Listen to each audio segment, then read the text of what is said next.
আসসালামু আলাইকুম এভরিওয়ান, আশা করি তোমরা সবাই ভালো আছো। আমিও ভালো আছি। কালকে ফ্রাইডে অ্যান্ড আমাদের বাসায় গেস্টও আসবে, সো আমি আমাদের রুমটাকে ক্লিন করব, বেড বেডশিট বিছাবো, পর্দা লাগাবো, ফার্নিচারগুলোকে ক্লিন করব।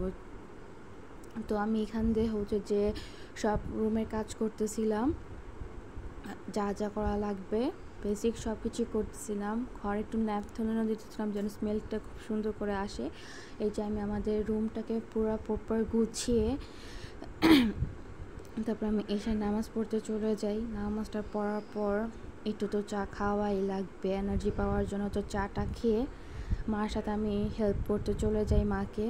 তো মা যা যা বলছিল আমি ব্লেন্ডার করে দিচ্ছিলাম, পেঁয়াজকে ব্লেন্ডার করে দিচ্ছিলাম। তারপর ভেজিটেবলের মধ্যে এটা কি বলে, ধুন্দুল মেবি, এগুলো আমি ক্লিন করে দিয়েছিলাম। আর মা যেভাবে কেটে নিচ্ছিল। আর রাত্রের জন্য মা মুরগি রান্না করতেছিল। আমি এভাবে করে মাকে বলছিলাম যে ভুনা ভুনা করে জিরা দিয়ে রান্না করতে, ঠিক ওইভাবেই মা রান্না করছে। আর এখানে ডাল ভিজে রাখছে, মুরগিটাকে ম্যারিনেট করে রাখবে।